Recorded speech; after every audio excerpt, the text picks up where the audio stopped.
नमस्कार। स्वागत है आप सबका राजनीति के इस अखाड़े में। मेरा नाम है अजय सेतिया। मित्रों, पिछले वीडियो में हमने चर्चा की थी जाट पहलवान नेताओं की और जाट किसान नेताओं की। मैं जाट पहलवान नेता इसलिए कह रहा हूं कि अब वे नेता बन गए हैं। आंदोलन किसानों का हो तो भी वे वहां पर दिखाई देते हैं, आंदोलन पहलवानों का हो तो वहां तो दिखाई देंगे ही। और अब ये दोनों आंदोलन आपस में मर्ज हो गए हैं। एक आंदोलन थोड़ा धीमा पड़ने लगता है तो दूसरा शुरू हो जाता है, दूसरा धीमा होता है या उसकी समस्या सॉल्व होती है तो पहले वाला शुरू हो जाता है। आपने देखा पिछले दिनों अमित शाह ने बजरंग पूनिया और साक्षी मलिक से बातचीत की तो ऐसा लगा कि पहलवानों का मुद्दा अब सॉल्व होने वाला है। तो अगले ही दिन राकेश टिकैत ने हरियाणा में जाकर सूरजमुखी की एमएसपी का मुद्दा उठा दिया, उसमें लाठीचार्ज हुआ, गिरफ्तारियां हुई। तो अगले दिन यह आंदोलन और तीव्र कर दिया गया, हिंसक बना दिया गया, दिल्ली से चंडीगढ़ का राजमार्ग बंद कर दिया गया। अब हरियाणा के मुख्यमंत्री ने सूरजमुखी की एमएसपी को डिक्लेयर कर दिया तो अगले दिन 14 जून को फिर से पहलवानों के मुद्दे पर हरियाणा बंद। तो आप यह ट्रेंड लगातार देख रहे होंगे कि एक मुद्दा सॉल्व होता है तो दूसरा शुरू हो जाता है। मेरी शुरू से ही पक्की धारणा थी कि रेसलिंग फेडरेशन का चुनाव आते आते आखिरकार जाट वर्सेस राजपूत बनेगा। लेकिन जाट वर्सेस राजपूत सिर्फ फेडरेशन के चुनाव तक सीमित नहीं रहेगा, राजनीतिक मैदान में भी जाट वर्सेस राजपूत बनाने की कोशिश शुरू हो गई है। अब राजस्थान के चुनाव नजदीक आ रहे हैं तो जाटों का फोकस हरियाणा से जल्द ही राजस्थान में शिफ्ट होने वाला है, क्योंकि हरियाणा की समस्याएं तो सॉल्व हो रही हैं। तब तक जो है फेडरेशन का चुनाव भी हो जाएगा जिसमें निश्चित रूप से उनको मात मिलनी है। अब जब उनको लगता है कि भूपेंद्र सिंह हुड्डा फेडरेशन के अध्यक्ष नहीं बन सकते तो उन्होंने एक नई चाल चली और ये कहा कि चलिए कांग्रेसी आप फेडरेशन का अध्यक्ष नहीं बनाना चाहते हैं तो चलो भारतीय जनता पार्टी के किसी जाट नेता को बना दीजिए। तो उन्होंने हरियाणा भारतीय जनता पार्टी के अध्यक्ष जाट नेता ओपी धनखड़ का नाम सुझा दिया, लेकिन ऐसा होने वाला नहीं है। और उनकी पीड़ा सबसे ज्यादा ये है जाटों की कि मुख्यमंत्री हो या किसी फेडरेशन का अध्यक्ष हो, उनका दबदबा नहीं रह रहा। और दूसरी तरफ हम देखें तो जैसे राजस्थान की हम बात करते हैं तो जाटों की पीड़ा वहां पर यह है कि राजस्थान में कभी जाट मुख्यमंत्री नहीं बना, जबकि उनकी संख्या और विधायक दूसरी जातियों से ज्यादा होते हैं। राजस्थान में 30 से लेकर के 40 तक जाट विधायक चुने जाते हैं, इसके बावजूद जाट मुख्यमंत्री कभी नहीं बना।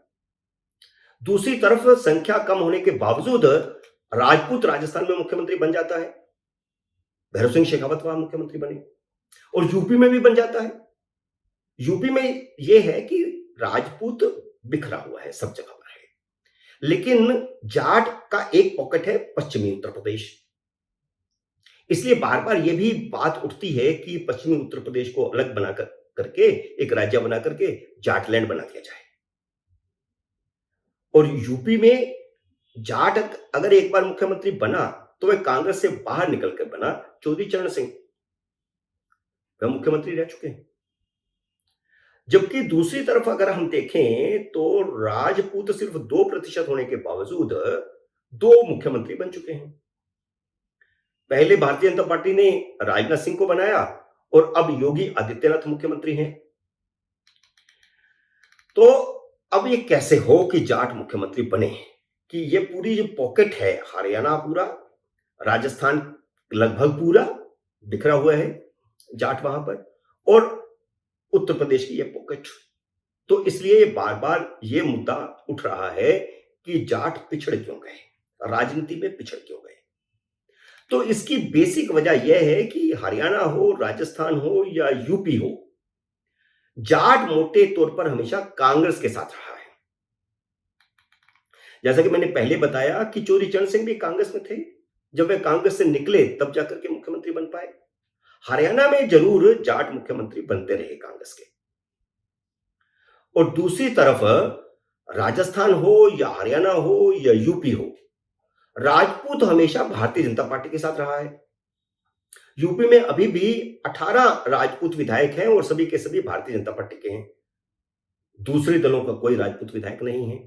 तो इसलिए ये गिला करना कि राजपूत मुख्यमंत्री क्यों बन जाता है, राजस्थान में क्यों बन जाता है, यूपी में, तो उसकी वजह ये है कि भारतीय जनता पार्टी उन्हें मुख्यमंत्री बनाती है क्योंकि ये वो N block Bharatiya Janata party को वोट देते हैं और जाट एन ब्लॉक कांग्रेस को वोट देते रहे हैं, तो उनका सवाल कांग्रेस से होना चाहिए। जाटों को कांग्रेस से पूछना चाहिए कि उसने राजस्थान में जाट मुख्यमंत्री क्यों नहीं बनाया, जबकि हर बार 30 से 40 तक विधायक जाट आते रहे। भाजपा को तो जब भी मौका मिला उसने जाट मुख्यमंत्री बनाए। दिल्ली में साब सिंह वर्मा को बनाया और राजस्थान में भी जाट परिवार की बहू वसुंधरा को बनाया। जाटों की दूसरी पीड़ा यह है कि रेसलिंग फेडरेशन में सबसे ज्यादा मेडल हरियाणा के जाट छोरे छोरियां लाते हैं, लेकिन रेसलिंग फेडरेशन का अध्यक्ष यूपी से राजपूत है। इसलिए उनका मकसद राजस्थान में जाट सीएम बनवाने के साथ साथ रेसलिंग फेडरेशन का अध्यक्ष पद भी राजपूतों से छीनना है, जो संभव नहीं है क्योंकि वह मुख्यमंत्री की कुर्सी हो, फेडरेशन का अध्यक्ष पद हो या किसी भी अन्य संस्था का, आयोग का अध्यक्ष पद हो, कुछ भी हो, बाकी समुदायों को साथ लेकर चलना पड़ता है। जाटों में अगर यह कला होती तो पहलवानों का आंदोलन सिर्फ जाट पहलवानों का आंदोलन बनकर नहीं रह जाता, देश भर के पहलवान उनके साथ आकर के जुड़ते। शुरू में जब जनवरी में आंदोलन शुरू हुआ था तो दूसरे राज्यों के पहलवान आए भी थे, लेकिन धीरे धीरे पता लगा कि यह तो जाटों का आंदोलन है, जाटों की राजनीति का आंदोलन है, तो वे अलग हो गए उनसे। सबको साथ लेने की कला होती तो हरियाणा में सभी जातियां उनके खिलाफ लामबंद नहीं होती, जैसे अब हो गई हैं, और सबने मिलकर उन्हें सत्ता से बाहर कर दिया है। पिछला 2 चुनाव लगातार हारे और इस बार लोकसभा चुनाव में सारे के सारे जाट उम्मीदवार कांग्रेस के हार गए। यूपी और हरियाणा के जाटों का मुद्दा बदल बदल कर आंदोलन जारी रखने का एक ही मकसद है कि हरियाणा उनके हाथ से निकल गया है तो राजस्थान में जाट मुख्यमंत्री बनना चाहिए, भले ही वह भारतीय जनता पार्टी बनाए या कांग्रेस बनाए। अभी तो जाटों का जंग मैदान हरियाणा है, लेकिन जल्द ही वह शिफ्ट हो जाएगा राजस्थान में, क्योंकि राजस्थान में चुनाव आ रहे हैं। अगर जाट आंदोलन के कारण हनुमान बेनीवाल इतनी सीटें ले आए कि उनके बिना कांग्रेस या भारतीय जनता पार्टी का सरकार बनाना मुश्किल हुआ, तो शर्त एक ही होगी कि जाट मुख्यमंत्री हो। जाते जाते आपको एक और बात बता देता हूं। आपने देखा होगा कि पूर्व राज्यपाल और यूपी के जाट नेता सत्यपाल मलिक राजस्थान में बड़े एग्रेसिव ढंग से भारतीय जनता पार्टी के खिलाफ प्रचार कर रहे हैं, लेकिन उन्होंने भी कहा है कि अगर भाजपा वसुंधरा राजे को प्रोजेक्ट कर देती है तो भारतीय जनता पार्टी चुनाव जीत सकती है। वसुंधरा राजे जन्म से जाट नहीं है, लेकिन उनका मामला अलग है। वसुंधरा राजे की मां राजपूत थी, उनकी शादी धौलपुर के जाट राजकुमार से हुई। हालांकि राजस्थान के राजपूत सिंधिया को राजपूत नहीं मानते, लेकिन एक राजपूत मां की बेटी होने के नाते राजपूत उन्हें भी स्वीकार करते हैं। तो यह एक कॉम्बिनेशन बना है, इस वजह से वसुंधरा राजे स्वीकार्य हैं। मित्रों, आज के वीडियो में इतना ही।